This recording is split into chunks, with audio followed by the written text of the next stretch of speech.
My banksters. Ah, come in. You're welcome. You're welcome here. Welcome to the bank. You are here with the teller route the bank. Follow me as I follow money. Let's dive deep and get rich. Let's update our software so our hardware can run efficient. This is another one. GC, Vlad TV, how to get a million, 5 steps. Let's see what he's talking about today.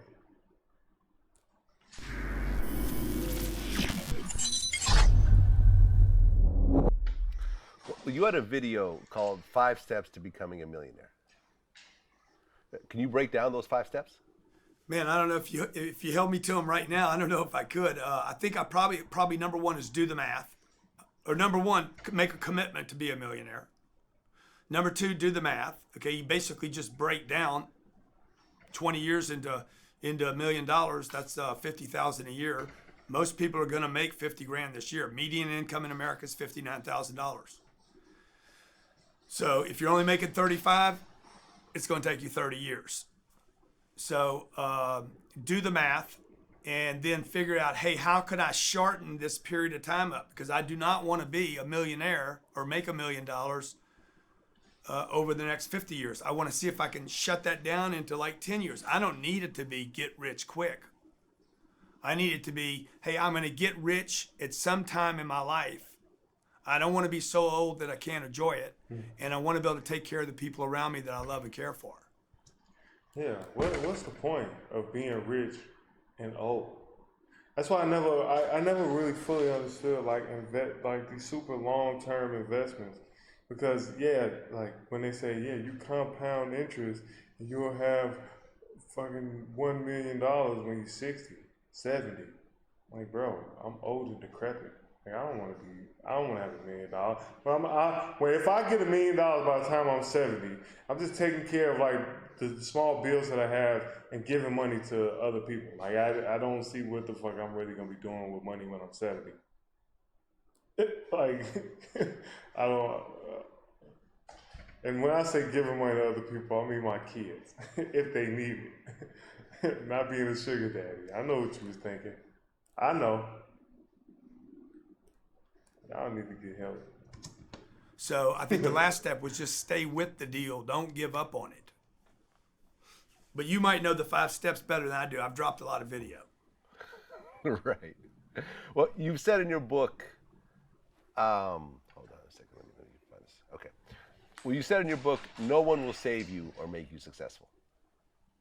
And I think that's one of the big misconceptions out there is people feel like, if I could just meet that right person, if I could just do that right pitch, because I see a lot of it, in a lot of the comments, it's like, how does someone raise money to buy a multi-unit property who's making $10 an hour? And you look at this and you go, okay, this is not a realistic question. You don't. No, there is an answer to it. You don't, bro. Not making $10 an hour. Yeah. Like my dilemma when I bought my first deal, I had the money. See, people don't even know all the right questions to ask. Me and Damon John talk about this all the time. Most people don't even know the right questions to ask. It just shows you the schools are teaching people nothing. Like why isn't there a class on what are the right questions to ask someone if you only make $10 and you want to be in real estate? The right question to ask is, who the fuck do you partner with to do a deal? How can you add value to somebody that has money that wants to buy deals? The first guy that I did apartments with, he had no money. He was 53 years old with less than $50 in a bank account. I let him tag on deals for me because I needed a manager. I had the deals and I had the money. I didn't have the time to manage the property, and I did not have the natural inclination or skill set to manage real estate. Meaning I didn't want to collect rents. I didn't want to fix units. I'm no good with a hammer, right? I don't know what the plumbing problem is. I don't know any of that stuff.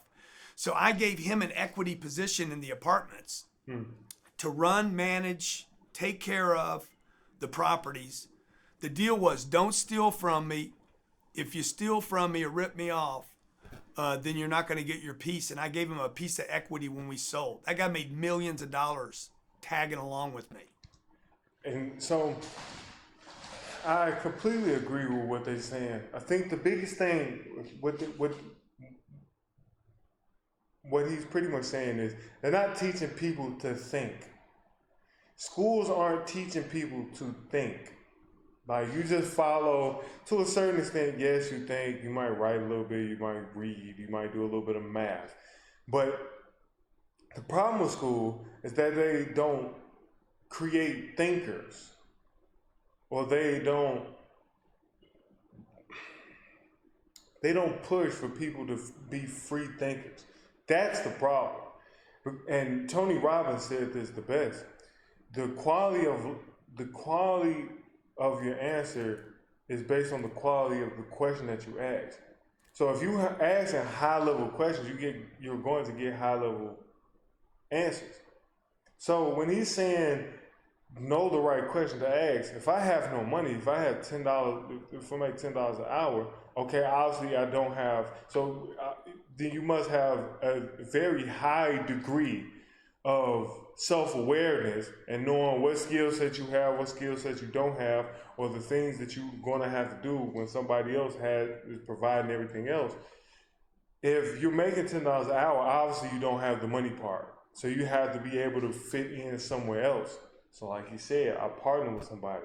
If you were doing wholesaling and you found somebody who is good at wholesaling, then you be their bird dog. You go around finding apartments or finding homes that look broke down and decrepit. You take some pictures, send them, and they give you a piece for finding them. And then once you do that enough times, and you just tell them, hey, can you just walk me through the deals? Or can I just partner with you? I want to see the process on how these things go. Then they'll be more apt. But motherfuckers just like trying to get something for nothing, bro. That's the worst. So he made me rich and I made him richer. It was a symbiotic relationship where we both benefited. So that's what the guy that has $10 should be looking to do, rather than what his comment was, which was just another fucking quitter. How am I going to ever do this with only $10? You ain't. Particularly because you got a bad attitude and only $10. Well, yeah. I mean, a lot of people say, I've got all these great ideas, but no one to invest in them. And my response is always, if you really believe in your ideas, you could start small. You're just waiting to fuck up someone else's money. That's what you're really saying. Yeah. You want to mess up someone else's money because you don't want to mess up your own money. But the reality is, Vlad TV was started in a bedroom with, the few dollars I had in my bank account. I did everything. I held the camera. I did the interviews. I edited the videos. I emailed them out. I did the marketing. I did the uploads. When I first had an employee, I would pay them myself. Like, it all just started by just pouring money back into the company and just scraping by until you could keep how many growing. How many views in your first video? I don't know, 20, 30, like nothing. Yeah. Nothing. No one saw the vision in the beginning. And people said, I remember the goal was, okay, we're going to drop a new exclusive video 7 days a week, 365 days a year. And everyone said, that's stupid. No one wants to watch that many videos. Just drop one a week or one a month and that'll be fine. These days, we drop 6 videos a day, plus a flashback and a full interview sometimes. That's sometimes 8 videos a day. And honestly, I could double that if I could. I just, for me, the hardest part of my business is hiring and building a staff. Yeah. That's always been the hardest. That's been the hardest part for Vlad TV. It's not the content. It's not the audience. It's the hiring and the managing. But the reality is that you can't really overexpose yourself. It's impossible. Yeah. We live in a like you Vlad TV can compete with Fox News today. I think we do compete with Fox News. If you look at their YouTube channel, I think that our videos probably consistently get more views than Fox News. Yeah. So I mean, Fox Business, the junior to their network, you probably get more views every day than they get with eyeballs, and they got tens of millions of dollars invested in there in 20, 25, or 30 years of a brand and major piece of real estate in New York. So not to mention what you do to MSNBC and CNN. Yeah. Yeah, I mean, we And then when consistently you get get bigger good numbers. guests like me, then you just fucking you tear it off the charts. Yeah, man. I mean, Well, and I also think it's the times that we're leaning into. More tribes, like smaller tribes of life. Because instead of these like super huge conglomerates, you got smaller tribes. Even though Vlad TV is actually pretty big, but it points to my fact that people want to. Vlad TV is no different from the news. It just has different content and different interviews, and it's almost like easier to touch instead of the news. When you watch the news, it's like, okay, like I probably won't never meet some of the people that are on the news, but like these people are, it's more relatable, so it's smaller. But yeah, I kind of lost my train of thought when I was looking at this. I mean, we get more. I look at ESPN's numbers on YouTube. We blow those numbers away. This is a completely. It's not a business with a bunch of VC money behind it. It's all just basically taking the profits, putting it back in, and trying to grow it. So that's really the message to everyone that's waiting for someone to come save them. Just start it yourself. Or just 'Cause go. I think that rather than looking for an investor, go sell the product to somebody before it's finished. If you Right. can't sell it to somebody, and what I find somewhat silly in terms of a lot of the messages I get is, hey, I want to start a business like yours. Can you mentor me? yeah, And you go to their page, and it's a private page with no business. And it's like, insane. why would I waste my time on someone who hasn't even started yet? As opposed to, hey, look, I've been working this business for 2 years. I got up to this point. Can you help me out? And it's Yeah. like, yeah, sure. I could bring you. I mean, we've interviewed other media companies. We brought in like the people like Adam22 from No Jumper or Sean Conn from Say Cheese TV. We try to give back to people that are hustling, but I'm not going to waste my time with someone who hasn't even started yet. But That's just a Vlad, you waste know of my the time. guy had started. He's got a social media channel that's private. like why are you on social media if you're private? Do you look at that much porn Uh, that you don't want your girlfriend to see? I feel it. I think pretty much what they're saying though is start to build the shit. Like just jump off the mountain and try to start building the plane when you jump off the cliff. Just start building it. Jump off the cliff, start building it, and then God helps those who help themselves. Just be in motion. When you start in motion, you start serendipitously. Things just start to come. Things just like help you out. When you just make the move and you just start serendipitously, things just start coming and just start moving. And I agree with that. I mean, you don't want to help somebody who isn't already working towards something that they're doing themselves. You want to work towards something they're doing themselves. You want to help somebody who's helping themselves.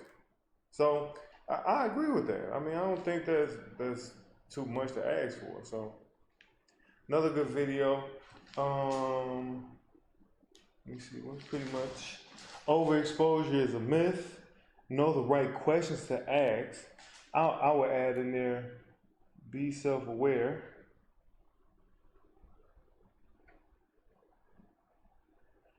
Know what you do and don't provide. Wow. Know what you're doing, don't provide. Know the right questions to ask. Commit to being a millionaire, doing the math. I think those are like the second one is definitely the most important one to me. I don't even know what the other three are, but doing the math. Once you understand the quotas and metrics and KPIs, you got a very good understanding of like, okay, this actually can be done because it's not. When you write something down, you get to see it see it physically. So when you actually do the math and you break down what $1 million is, and let's say in a year, that's $120,000 a month. Okay, yes, that sounds like crazy, but you break that down. Excuse me. and 120,000 broken into 30 days. What's that? So a little bit. What's that? You know, 7. So about 8,000. No. Okay. Bro, I am having a extreme brain fart. But you get to see it. Like you get a physical representation of it, so you have an understanding of where you need to be, and it's not to look at it and feel down about yourself. It's just knowing like, okay, if this is, I see where I'm supposed to be, I'm not there yet. What I need to readjust, reevaluate, rework everything to see how do I get there. I think that's like the most beneficial, because just having a goal, like just saying I want to be a millionaire.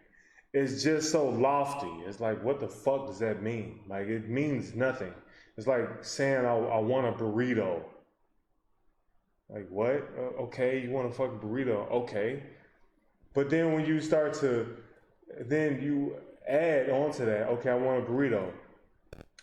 How much does a burrito cost? Where do I get burritos? You know, you start finding out the physical part of it instead of just having this lofty thing. You just stopping there and be like, I just want a burrito. Like, okay, and motherfucker, like, what does that have to do with anything? Okay, I want a burrito. Okay, how much is a burrito? Where's a burrito? Who has the who, what, when, why? Like, you know, it's just that those type of questions, because now you get to think. So when you say I want $1 million, okay, I want $1 million. How much money do I have to make a week to make $1 million? To be a liquid millionaire, not a leverage millionaire, a liquid millionaire. And there's a difference. And so just doing the math and you get to see it, it helps, man. It really does. It helps you stay on target. So this is once again, GC strikes again. And catch me on the next one. Let's dive even deeper and get even richer, update our software so our hardware can run more efficiently. And catch me on the next one. I'm out.